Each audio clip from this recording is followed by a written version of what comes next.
Hi hello నమస్తే. ఈ మధ్య కాలంలో బ్యాక్ పెయిన్, నడుము నొప్పి అనేది చాలా మందిని వేధిస్తోందని చెప్పాలి.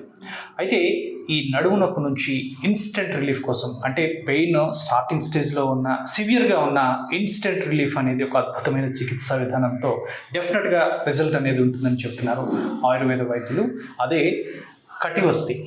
ఈ అద్భుతమైన చికిత్సా విధానాన్ని ఈరోజు మనకు పరిచయం చేస్తానంటున్నారు. పరిచయం చేయడమే కాదు, అది ఏ విధంగా ప్రిపేర్ చేసుకోవాలి, దాని డెమో రూపంలో కూడా చూపిస్తానని చెప్తున్నారు ప్రముఖ ఆయుర్వేద వైద్య నిపుణులు డాక్టర్ సుందర్ రాజ్ పెరుమాల్ గారు అంత పాటు ఉన్నారు. నమస్కారం సార్. నమస్తే అండి. సార్, బ్యాక్ పెయిన్కి అద్భుతమైన రెమెడీగా మీరు కటివస్తిని సూచిస్తున్నారు. సో ఈరోజు మా వ్యూవర్స్ కోసం ఆ కటివస్తి ప్రాసెస్ ఏంటో వివరించండి. సో ఇక్కడ నడుము నొప్పి అనేది బేసిక్గా చాలా కామన్గా అందరికీ వస్తుంది కదా. సో ఇటువంటి ఇబ్బందితో చాలా, అంటే ఈ న్యూరాలజీ అంటారే, ఇది ఎక్స్క్రూషియేటింగ్ పెయిన్ అనమాట. అంటే అసలు తట్టుకోలేనంత పెయిన్ వస్తుంది. అది అనుభవించే వాళ్ళకి మాత్రమే తెలుస్తుంది ఇంత భయంకరంగా పెయిన్ ఉంటుంది అని. చూసే వాళ్ళకి బాగానే ఉన్నారు కదా, వీళ్ళకి ఏమి వాపోది ఏం లేదు, బాగానే ఉన్నారు కదా అనిపిస్తుంది. కానీ చాలా చాలా ఎక్స్క్రూషియేటింగ్, భరించలేనిది, ఎక్స్ప్లెయిన్ చేయలేనంత కష్టంగా ఉండేటువంటి నొప్పి అనమాట. సో దీనికి చాలా రకాలైనటువంటి కారణాలు ఉన్నాయి. అంటే మెయిన్గా నడుములో, స్పైన్లో డీజనరేషన్, డిస్క్ అరిగిపోవడంలో డిస్క్ పక్కకు జరిగిపోయి వెన్నుపాముని గట్టిగా నొక్కేయడము, వెన్నుపాము నుంచి బయటకు వస్తున్నటువంటి నరాలను నొక్కేయడం వల్ల నడుములోనే కాకుండా కాళ్లలో, మెడలోంచి చేతుల్లోకి నొప్పి అనేది వ్యాపించి విపరీతంగా గెలగలు కొట్టుకునేలాగా అంత భయంకరమైన పెయిన్ వస్తుంది అనమాట. సో అలాంటి పెయిన్ సివియర్గా వచ్చినప్పుడు వెంటనే ఏం చేస్తారు, ఒక పెయిన్ కిల్లర్ వేసుకుంటారు. ఆ పెయిన్ కిల్లర్ వేసుకుంటే ఏమవుతుంది, వెంటనే అక్కడ నుంచి బ్రెయిన్కి వెళ్తున్న సిగ్నల్ కట్ అయ్యి మనకు నొప్పి తెలియకుండా హ్యాపీగా ఉన్నట్టు అనిపిస్తుంది. బట్ అది ఆ ప్రాబ్లమ్ సాల్వ్ చేయట్లే, ఓన్లీ మనకు తెలియకుండా మాస్క్ చేస్తుంది అంతే. అందువల్ల ఆయుర్వేదంలో ఏం చేస్తారంటే దీనికి శాశ్వత పరిష్కారం కోసము ఈ ఎముకలు అరిగిపోవడానికి, కార్టిలేజ్ అరిగిపోవడానికి కారణమైనటువంటి ఫ్రీ రాడికల్స్ లేదా దోషాలని శరీరం లోపల నుంచి మొత్తం బయటికి పంపించేసేటువంటి చక్కటి చికిత్స చేస్తారన్నమాట. దాన్ని పంచకర్మ చికిత్స అంటారు. బొమ్మన విరేచన కర్మల ద్వారా డిటాక్సిఫికేషన్ చేసి అరగడాన్ని ఆపుతారు. దాని తర్వాత వస్తి కర్మ ద్వారా మళ్ళీ కార్టిలేజ్ ని రీజనరేట్ చేసి పక్కకు జరిగిపోకుండా ఫిక్స్ చేయడానికి అగ్నికర్మ లేదా వహ్నికర్మ అనే చికిత్స, ఇలా చక్కటి చికిత్సలు, పంచకర్మ చికిత్సలు చేస్తే మళ్ళీ ఎంఆర్ఐ తీస్తే, ఎక్స్రే తీస్తే పక్కకు జరిగిన డిస్క్ దాని ప్లేస్కి వెళ్ళిపోయింది, అరిగిపోయిన డిస్క్ మళ్ళీ తిరిగి పెరిగింది, అంత చక్కగా చేంజ్ కనిపిస్తుంది. అయితే వీటిల్లో మేము సివియర్ పెయిన్ హ్యాండిల్ చేయడం కోసం, వాళ్ళకి పెయిన్ కిల్లర్ ఇవ్వకుండా వాళ్ళకి నొప్పి తగ్గించడం కోసం మేము చేసే చికిత్స ఒకటి ఉన్నది. దాన్ని కటివస్తి అంటారు. ఇది పెయిన్ కిల్లర్ కి ప్రత్యామ్నాయంగా వాడతాము. పెయిన్ కిల్లర్స్ ఎక్కువగా యూజ్ చేసినా సరే దాని నుంచి సైడ్ ఎఫెక్ట్స్ అనేవి, ఎగ్జాక్ట్లీ, కిడ్నీకి ప్రమాదం అయ్యే అవకాశం ఉంది, లివర్ కి ప్రమాదం అయ్యే అవకాశం ఉంది. అలా అవ్వకుండా, టాక్సిసిటీ లేకుండా నొప్పి తగ్గించడం కోసం ఈ థెరపీ సమర్థవంతంగా తీసుకోవడానికి, వాళ్ళు ఆ నొప్పి నుంచి ఇబ్బంది పడకుండా ఉండడం కోసం ఫస్ట్ స్టార్టింగ్ ఈ థెరపీ స్టార్ట్ చేస్తాము. ఎక్కడైతే ఆ డిస్క్ పక్కకు జరిగిపోయిందో ఆ రీజియన్ లోని ఒక గట్టులా గట్టి దానిలో కొన్ని మెడికేటెడ్ ఆయిల్స్ వేస్తాము. అయితే ఇది మనం సుమన్ టీవీలో ఎందుకు చెప్తున్నామంటే, మీ ఇంట్లో ఎవరన్నా నడుము బెణికి కానీ లేకపోతే ఎప్పటి నుంచో నడుము నొప్పితో బాధపడుతున్న వాళ్ళు కానీ ఉంటే, వాళ్ళు పెయిన్ కిల్లర్స్ వాడుతూ ఉంటే వాళ్ళ చేత పెయిన్ కిల్లర్స్ మానిపించేసి ఈ చికిత్స మీరు ఇంట్లో చేసుకోవచ్చు. ఇది చేసుకోవడానికి పెద్దగా స్కిల్ అవసరం లేదు, చాలా సులువుగా మనం చేసేటువంటి చికిత్స అనమాట. సో ఆ చికిత్స ఎట్లా చేయాలనేది ఇప్పుడు మనం చూపిద్దాం. సో మనం చక్కగా గోధుమ పిండిలోని నీళ్లు కలుపుకొని ఇట్లా ముద్ద తయారు చేసుకుంటాము. ముద్ద తయారు చేసుకుని దీన్ని దేనికి వాడతామంటే, ఒక ట్యాంక్ లాగా తయారు చేయడానికి ఈ గోధుమ పిండితో ముద్ద తయారు చేసి పెట్టుకుంటాము. చక్కగా ఇట్లా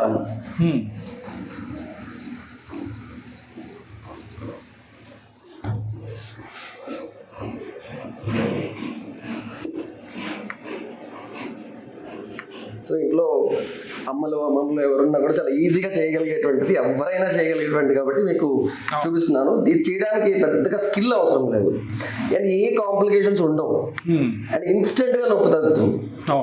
అందువల్ల ఇది అందరూ కూడా చేసుకోవచ్చు అనమాట. ఓకే, సో మనకి జనరల్లీ ఇప్పుడు మనం వాడుతున్నది మహానారాయణ తైలము, అలాగే ప్రపంచ విమర్దన తైలం కలిపాము. మురివిన్న తైలం అని, ప్రపంచ విమర్దన తైలం అని, ఇలా మహానారాయణ తైలం అని రకరకాల పెయిన్ ని తగ్గించేటువంటి ఆయిల్స్ వాడతారు. అసలు ఏ ఆయిల్ లేదనుకుందాం, ఇంట్లో కొద్దిగా నువ్వుల నూనె, కొబ్బరి నూనె ఉంది. ఆ నూనెలో కొంచెం వెల్లుల్లి దంచేసి, వెళ్తే కొంచెం ఆవిలాకులు తీసుకొచ్చి వేసేసి మరిగించినా సరే అది పెయిన్ కిల్లింగ్ యాక్షన్ చూపిస్తుంది. సింపుల్. అది కూడా లేదు, జస్ట్ నువ్వుల నూనె ఉంది, నువ్వుల నూనె వేడి చేసి వాడుకోవచ్చు అంతే. ఓకే, సో ఇక్కడ ఈ L4 L5 L3 L4 L2 L3 దగ్గర ఇంక ప్రాబ్లం ఉంది కాబట్టి ఆ 3 డిస్కుల్ని కవర్ చేసే విధంగా మనము ఈ గోధుమ పిండితో చేసినటువంటి ఈ ద్రవ్యాన్ని వాడుతున్నాము. ఇక్కడ చక్కగా ఒక రింగ్ లాగా చేసాము, చేసి స్కిన్కి ఇలా సీల్ చేసేస్తున్నాం. ఓకే, సీల్ చేసేస్తే ఇందులో ఆయిల్ వేసినా కారకుండా ఉంటుంది అనమాట. సో ఇక్కడ ఈ గోధుమ పిండి పెట్టడంలో ఉద్దేశం ఏంటి అంటే ఆ మెడికేటెడ్ ఆయిల్ స్కిన్లోకి అబ్జర్వ్ అయ్యేదాకా అక్కడ ఉండి కారకుండా ఉండడం కోసం వస్తి అంటే అక్కడ ఉండడం అని. కటి వస్తి, కటి అంటే నడుము. ఓకే, సో నడుము రీజియన్లో ఉండడానికి మందుని పెడితే అలా పెట్టడానికి ఉపయోగపడడానికి ఈ గోధుమ పిండి మనకి పనిచేస్తుంది అనమాట. సో ఎక్కడైతే పెయిన్ వస్తుందో ఆ పర్టికులర్ ఏరియాని ఈ విధంగా మనం సెట్ చేసుకోవాలి. ఇప్పుడు మోకాళ్ళ మీద చేసాం అనుకోండి, దాన్ని జాను వస్తి అంటారు. ఓకే, జాను అంటే మోకాళ్ళు. మెడ దగ్గర చేసాం అనుకోండి గ్రీవ వస్తి అంటారు. గ్రీవ అంటే మెడ అనమాట. అట్లా ఎక్కడ ఇబ్బంది ఉంటే అక్కడ ఇది మనం చేస్తాం. సో ప్రాసెస్ ఒకటే, బట్ పేర్లు మారుతూ ఉంటాయి, పేర్లు ప్రదేశాలు మారుతూ ఉంటాయి.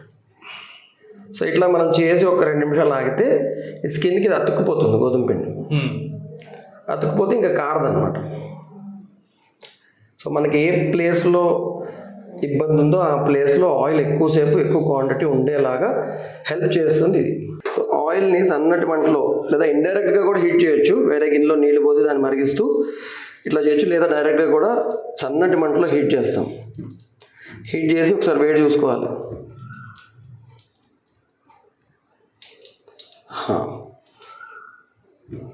ఇది గోరువెచ్చ కన్నా కొంచెం ఎక్కువ వేడి ఉండాలి, కానీ ఆయన తట్టుకునేంత ఉండాలన్నమాట. సో వేడి ఎక్కువైంది, ఇప్పుడు దీన్ని మనం తీసుకుంటాం. సో ఈ గిన్నెలో ఉన్నటువంటి నూనెని ఇలా కాటన్లో ముంచి వేడి చూసుకోవాలి. వేడి చూసుకుని ఆ వేడిగా ఆయిల్ని ఇందులో వేస్తామన్నమాట. సో పేషెంట్ని అడుగుతూ మన వేలు మీదుగా పెడితే వీలైనంత వరకు వాళ్ళకి వేడి తెలియకుండా ఉంటుంది. సో ఇట్లా మన వేలులోంచి పడాలన్నమాట మందు అనేది. సో అంటే నా వేలుని టచ్ చేస్తుంది, నా వేలు కాలట్లేదంటే ఆయనకి ఇబ్బంది లేదు. చాలా ఎక్కువ వేడి పడితే కాలి బొబ్బలు వచ్చే అవకాశం ఉంది కాబట్టి కొంచెం జాగ్రత్తగా ఉండాలి.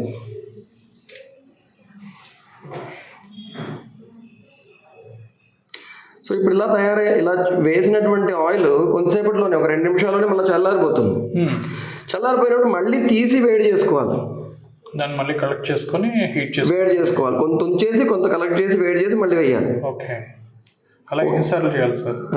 ఎన్నిసార్లు చేయాలి? ఇట్లా ఒక 20 నిమిషాలతో స్టార్ట్ చేసి 60 గంటల దాకా చేయొచ్చు రోజు.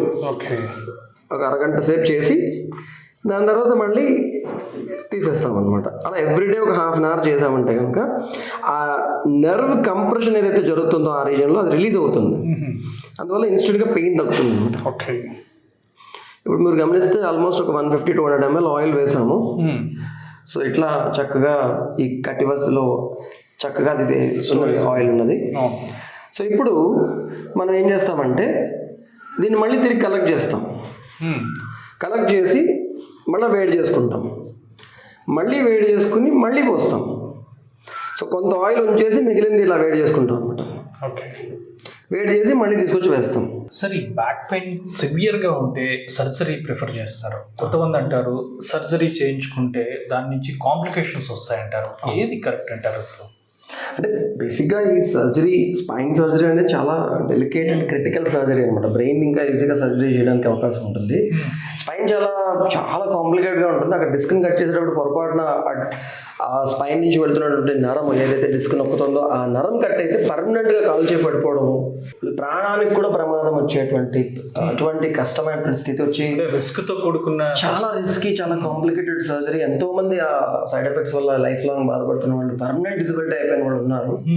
అఫ్ కోర్స్ మన అదృష్టం బాగుండి మంచి డాక్టర్ దొరికి అండ్ భగవంతుడి దయ వల్ల ఏ కాంప్లికేషన్ లేకుండా సర్జరీ అయినా ఏ డిస్క్ పక్కకు జరిగిందో ఆ డిస్క్ని తీసేస్తారు.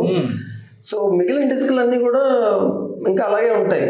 ఇది డిస్క్ లేదు కాబట్టి దాని మీద బరువు పడదు, అప్పుడు నెక్స్ట్ డిస్క్ మీద బరువు పడి అది పక్కకు జరుగుతుంది. ఓకే, అలా ఎన్ని డిస్కులు కట్ చేసి తీసేస్తాం.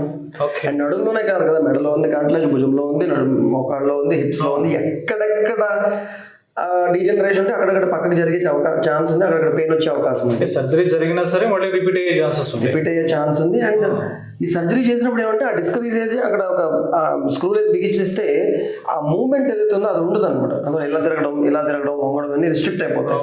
సో రకరకాల ఇబ్బందులు ఉన్నాయి సర్జరీలోని. అసలు సర్జరీ లేకుండా ఇదివరకు భగవంతుడు ఇచ్చిన డిస్క్ ఎలా ఉందో అలా పూర్తిగా రీజనరేట్ అయ్యేలాగా చేసేటువంటి అద్భుతమైనటువంటి పంచకర్మ చికిత్సలు మన భారతీయ విజ్ఞానంలో ఉన్నప్పుడు మనం ఎందుకు సర్జరీకి వెళ్ళాలి? అందువల్ల సర్జరీ అవసరం లేకుండా మంచిగా ఈ పంచకర్మ చికిత్సలు తీసుకుని మంచి ఆహారం తీసుకుంటూ మంచి లైఫ్ స్టైల్ మెయింటైన్ చేస్తూ సమయాన్ని తింటూ సమయానికి పడుకుంటూ సమయానికి లేస్తూ శారీరక శ్రమ వెన్నుకు సంబంధించిన ఎక్సర్సైజెస్ చేస్తూ ప్రాణాయామం చేస్తూ ఉంటే కనుక మళ్ళీ యథావిధిగా ఇదివరకు ఎలా ఉందో అలా ఆ డిస్క్ ఆ స్పైన్ వచ్చేలాగా మనం చేయడానికి అవకాశం ఉంది. రైట్. సరే, ఎనీహో అంటే ఈరోజు ఈ బ్యాక్ పెయిన్ సివియర్గా ఉన్న వారికి మీరు సూచించిన రెమెడీ చాలా అద్భుతంగా ఉంది. ఎందుకంటే చాలా సింపుల్, ఆ ప్రాసెస్ కూడా చాలా సింపుల్. ఒక గోధుమ పిండిని తీసుకొని దాన్ని అలా పర్టికులర్గా దాన్ని అలా తయారు చేసుకుని మెడికేటెడ్ ఆయిల్ దొరికితే, లేదంటే ప్లెయిన్ నువ్వుల నూనె అది తీసుకుని యాడ్ చేసుకుంటే సరిపోతుంది. సో ఎనీహో ఈరోజు మా వ్యూవర్స్ కోసం ఒక అద్భుతమైన టిప్ అనేది ఈరోజు చెప్పారు సార్. నిజంగా చాలా యూస్ఫుల్ వీడియో ఇది. బ్యాక్ పెయిన్తో ఎవరైతే సఫర్ అవుతున్నారో సార్ చెప్పారు కదా, ఆ ప్రాసెస్ స్టార్ట్ చేయండి ఇప్పుడే. డెఫినెట్గా ఇన్స్టెంట్ రిలీఫ్ అనేది ఉంటుందని చెప్తున్నారు sir. Thank you so much sir, చాలా చక్కని ఇన్ఫర్మేషన్ అందించారు.